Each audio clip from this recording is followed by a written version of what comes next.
ฝากเสียงเพลงถึงแม่มารดาแต่ลูกจากลาไก่ตา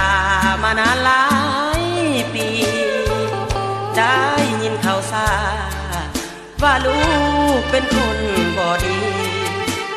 แต่ลูกแม่คนนี้ยังมีความหวังตั้งใจถึงตัวไกลห่างใจยังลำพันหน้าที่เรียกงานลูกนั้นมันอยู่ห่างไกลลูกจึงทนเอาหนักเบาลูกก็ทนได้ให้สมดังความตั้งใจบ่ให้คนเขานินทาข่าวครั้งก่อนตอนนั้นลูกยังจำได้คนเขามองกายแนงนายสิ้นไงล่ะแต่มาวันนี้พอลูกมีดีขึ้นมาแม่จงวางใจเถิดนาจะหาเงินมาช่วยสู้พอแม่สบายหายความกังวลจะมีหรือจนยอมทนเพื่อแม่คนดีลูกก็ลืมบุญคุณแม่เลี้ยงมาก่อนนี้พ่อแม่จงได้สุขี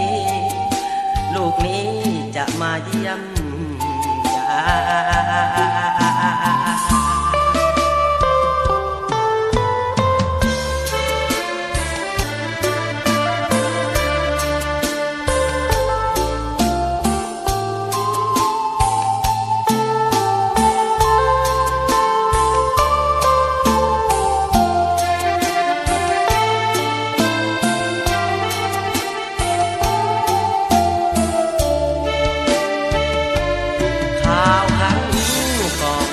ตอนนั้นลู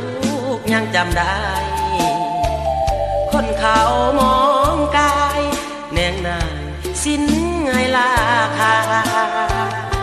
แต่มาวันนี้พอลูกมีดีขึ้นมาแม่จงวางใจเถิดนาจะหาเงินมาช่วยสู้พอแม่สบายหายความกังวลจะมีหรือจนยอมทนเพื่อแม่คนดีลูกบ่ลืมบุญคุณแม่